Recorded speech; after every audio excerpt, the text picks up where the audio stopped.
Innocent movie കണ്ടിരിക്കുകയാണ്. നമ്മുടെ അൽത്താഫ്, ജോമോൻ, അതുപോലെ അനാർക്കലി വരയ്ക്കാർ, പിന്നെ നമ്മുടെ യൂട്യൂബിൽ കാണുന്ന ഒരു ഇൻസ്റ്റാഗ്രാമിൽ കാണുന്ന കുറേ ആൾക്കാരൊക്കെ ഈ സിനിമയിലുണ്ട്. അവിടെ ഒരു ഫൺ രീതിയിൽ പിടിക്കാനാണ് ഇവർ ശ്രമിച്ചേക്കുന്നത്. പക്ഷേ എന്താണെന്നറിയില്ല, ഈ പടത്തിലെ ഒരു പകുതി മുക്കാ ഫണ്ടും വളരെ ക്രിഞ്ചായിട്ടാണ് എനിക്ക് ഫീൽ ചെയ്തത്.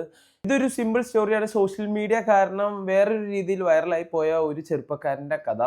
അപ്പം അതിനെതിരെ പുള്ളി പോരാടുന്നത്, അങ്ങനത്തെയൊക്കെ സെറ്റപ്പാണ്. പക്ഷെ ഇതൊക്കെ വളരെ ഒരു കോമഡി രീതിയിലാണ് സിനിമ ഉടനീളം ഫണ്ണായിട്ട് പിടിക്കാൻ നോക്കി. ആദ്യത്തെ ഹാഫിൽ നമ്മുടെ അൽത്താഫിൻ്റെ മാത്രം ഇങ്ങനെ കോമഡി സഹിച്ചാൽ മതിയായിരുന്നു. കാരണം ഭയങ്കര കോമഡി എന്നും പറഞ്ഞാൽ എന്തൊക്കെയോ കാണിച്ചു വെച്ചേക്കുവാണ്.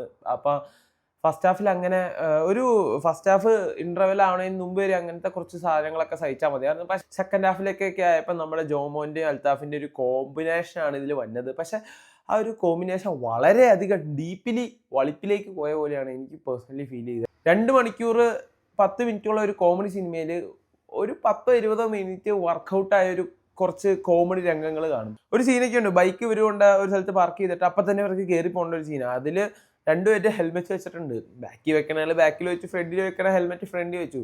അതിനവിടെ ഇങ്കി പിങ്കി ഡോഗി അങ്ങനത്തെ കേട്ടാ ക്രിഞ്ച് ആവുന്ന ടൈപ്പ് ഒരു സാധനങ്ങളൊക്കെയാണ് ഈ സിനിമയിലുള്ളത്. പടം 2 മണിക്കൂർ 10 മിനിറ്റ് ആണെങ്കിൽ ഫസ്റ്റ് ഹാഫ് ഇങ്ങനെ കണ്ടിരിക്കുമ്പോൾ ഇത് ഫസ്റ്റ് ഹാഫ് ആവണല്ലോ എന്നൊരു ഫീൽ ആയിരുന്നു പടം മൊത്തത്തിൽ കിട്ടിയത്. പിന്നെ എനിക്ക് ഇഷ്ടപ്പെട്ട, ഞാൻ എണ്ണിച്ചെന്ന് കൈയടിച്ച ഒരു സാധനമുണ്ട്. ഇതിലൊരു ബംഗാളിയുടെ സീനുണ്ട് ഒരു കോടതിയിൽ വെച്ച്.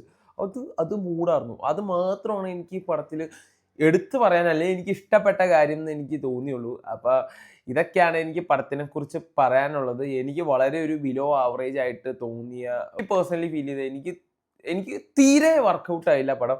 അപ്പം നിങ്ങളും ഈ പടം കണ്ടവരാണെങ്കിൽ അഭിപ്രായം ഒന്ന് കമൻറ്റ് ചെയ്യാം കേട്ടോ.